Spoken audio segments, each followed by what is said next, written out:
Welcome to the Nevis newscast for Tuesday, April 4th, 2023. I am Fredicia Liburd. The Nevis Island administration has been able to attract a private company which will operate from the call center in Brown Hill. The lease arrangements have been concluded for Radius Global Solutions Incorporated to utilize the facility. The official signing of agreements between the company's management and the Nevis Island administration took place on Monday, April 3rd.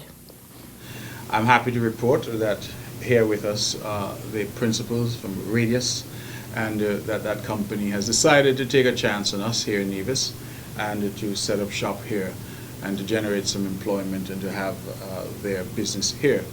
We are aware that they have businesses elsewhere, so they're very much familiar with this type of business, and we are hopeful that they will be successful in their operations here. I would want to say a special thank you to NIPA, our Nevis Investment Promotion Agency, headed by Tamika Lawrence, to our Permanent Secretary, Colin Doerr, and his efforts, and to the Deputy Premier, who's here on my left, the Honorable Eric Evelyn, who will be signing all the relevant documents to make sure that we are on good legal ground as we move forward with this contact center. So we have Mr. Weissel here and we have Mr. Barrist, and we want to just thank them from the bottom of our hearts for partnering with us and for coming here, and we hope that this contact center will grow from strength to strength, and that over the course of time our people, particularly our young people, will come and find meaningful employment here. So thank you very much for choosing Nevis. We like to say that Nevis is open for business. I think that this is important, that we see that manifest itself as the island seeks to recover from the COVID-19 pandemic and as our people get back to work. So we're very happy to have you both. We're very happy for the investment climate that has been created, and we look forward to you doing well here, and indeed for others to come as well to invest in this little island. Radius Global Solutions is a leading provider of digitally integrated omni-channel customer engagement services and technology. Paul Witzel is the Corporate Development Officer at Radius Global Solutions, while Michael Barrist is the company's Chief Executive Officer. Our company operates business process outsourcing and contact centers in the United States, India, Jamaica, Panama, Colombia, and the Philippines. We were looking for our next expansion opportunity and looked to several locations. Nevis has been a second home to my family for, I want to say, going on 30 years. So Nevis was certainly a place we wanted to look. We were not aware at the time that this contact center was here, and we're very excited to take a look at it and understand the talent base that is on island, as well as meet some of the prior management. So it became very clear to us this was the place we wanted to expand next, and we are very excited to get started today on what we hope will be a long and mutually profitable relationship. Our expectations are that we're going to interview the leadership team from the last call center this week, and hopefully from that start to hire people with an effective date of sometime in May. I'd also like to reiterate what the Premier said regarding Tamika Lawrence has been an amazing help through this whole process. There was not anything that we asked, and I asked a lot, that she was not there to help us out, and I really appreciate her help, and one of the reasons why it reinforces our decision to be here. According to RadiusGS.com, Radius Global Solutions employs talented call center agents who care about creating exceptional customer service experiences.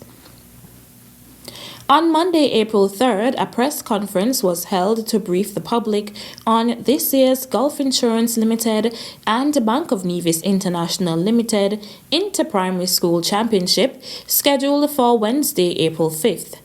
Meet Director Garfield Virgo announced that this year's meet, for the first time, will include a field event. He urged those who will be in attendance to adhere to the guidelines surrounding the athletes' village and competition area.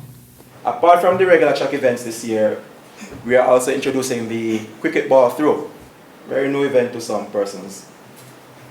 And so you will see that taking place on the infield while some track events are taking place. And so we encourage you to lend the athletes your support. It's a track and field event. That's where we're heading towards, more or less. unlike in the past. So please bear with the children, support them as much as possible. Every throw, give them a cheer. Even if the child doesn't belong to you, give them a little applause, please. The central area of the stadium is surrounded by an easily recognized fence. The color is still green, it hasn't faded.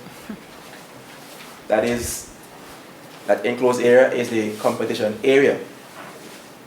So I once again encourage the supporters, the parents, the godparents, the auntie, stay outside of that zone. If you venture over the fence or through the fence or through the gate and encroach on the competition area, I'm going to ask the officers to escort you outside of the venue. Javier Otley, Deputy Director of the Nevis branch of the Red Cross Society, encouraged the general public to adhere to the protocols established by the Ministry of Education. One thing you have to note is that on Wednesday and all inter-primary school days, the students are the responsibility of the teachers. If an incident happens where someone have to come to the Red Cross for treatment, there is a protocol, there is a process. So if there is an incident, we would call the parent, let the parent know, because most children would know their parents' numbers, and we also liaise with the coaches and the teachers. So if you want to know about that child, we would call you, but before you get that call, that teacher should be the channel to us. What we do after, we would have a log, and we have all incidences that happen within the sporting session. For follow-ups, we would call. These are things that we usually would take precedence. Inspector James Stevens, who represented the Royal St. Christopher and Nevis Police Force, explained the traffic, parking, and transportation guidelines. In terms of traffic, parking is on the northern side of the Mondachak Road, the big parking lot there. However, once you get into the parking lot, you will exit onto Long Point Road in the area of Mr. Doe's business place. That's Mr. Doe's business place. And then at the top of Cherry Garden Road. Parking will also be allowed on the western side of Long Point Road. There will be absolutely no parking on Long Point Road. Failure to comply, you will be told. We will also facilitate the passenger buses, because I think they will be commuting along Long Point Road to bring patrons to the event. All that will be accommodated, and all I'm asking of the general public is to please comply with the crossing guards, the traffic wardens, and the police officers on duty, and let's have a smooth and incident-free enterprise. Persons in the diaspora will be able to receive live updates of the Inter-Primary Schools Championship via the website nevisinterprimary.sknathletics.com. For the first time, the medal count system will be employed to determine the champion. Deputy Governor General Her Honor Hailita Liburd, acting on the advice of the NIA, has declared Wednesday, April 5th to be a public half-holiday beginning at noon. I'm pleased to announce that Taiwan is donating $15,000 to fund the Ministry of Education, Nevis Island Administration. These funds will be used toward various expenses for hosting the STEM Expo on May 26, where students will be showcased their projects. We are proud to be part of these initiatives and support the Nevis Island Administration's vision for the future. Taiwan's technical mission plans to assist by having our renewable energy consultant stationed in the Federation to join local teachers in providing more mentoring and guidance to students during the activities as they conceive and work on their STEM project with renewable energies as the themes. We believe that this approach will not only enhance students' skill and knowledge, but also contribute to sustainable development in the region, furthering the agenda of green transformation and climate resilience in the long run. Taiwan resident ambassador His Excellency Michael Lin, speaking at a brief handing over ceremony held on Thursday, March 30th, 2023 at the Ministry of Education at Pennis. Ambassador Lin then presented the check to Minister of Education, the Honorable Troy Liburd. Minister Liburd expressed gratitude to the Republic of China, Taiwan for their donation. Let me at the outset say a heartfelt thank you to Ambassador Lin and to your country on behalf of the Ministry of Education here on Nevis for your gracious donation of $15,000 towards our STEM extravaganza, our STEM Expo. The main goals of the initiative are centered on building STEM literacy. Minister Liburd also spoke on what persons can expect during STEM Week, beginning Monday, May 22nd to Friday, May 26th, 2023. Developing 21st century skills and the overall enhancement in the STEM proficiency of our population. The design and planned outcomes of the project will have implications for all stakeholders in education.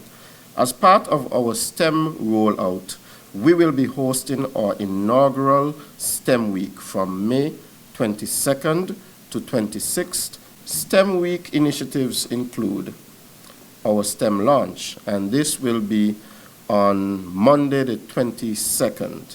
On day 2, we will have a Math Infusion Day. All lessons planned for this day should include mathematics. Day 3, the STEM Challenge.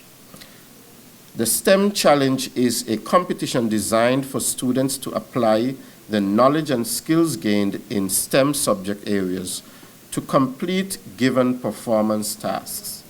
Day 4, STEM Expo 2023 will be the culminating activity of the inaugural STEM Week to be held in Nevis from this May 22nd to May 26, 2023. Also in attendance were Permanent Secretary in the Ministry of Education, Kevin Barrett, Principal Education Officer, Zanella Claxton, and Education Officer responsible for STEM, John Williams. A 2-week series of consultations aimed at professionalizing the teaching force in St. Kitts and Nevis began on Monday, March 20th. The St. Kitts and Nevis National Commission for UNESCO and the Ministry of Education officials welcomed Dr. Steve Wokiocha, Executive Director of the Africa Federation of Teaching Regulatory Authorities, to the Federation to facilitate the series of consultations. During the course of the first week, the doctor met several stakeholders, including senior officials in the Ministry of Education, members of the Steering Committee for Teachers Union in St. Kitts and Nevis, teachers of primary and secondary schools, as well as staff from early childhood development units to facilitate these consultations. Dr. Wokiocha explained that once the pre-service model of teacher education takes effect, teachers will be qualified before they are admitted into the profession. The Ministry of Education and the National Commission for UNESCO are grateful this project is on its way to being successfully implemented. They thank the consultant, steering committee, and all stakeholders for their participation in the transitioning the teaching force in St. Kitts and Nevis to a higher level of professionalism. That's it for this edition of the Nevis Newscast. On behalf of all of us here at the Department of Information, I'm Freddie Liburd. Thank you for viewing.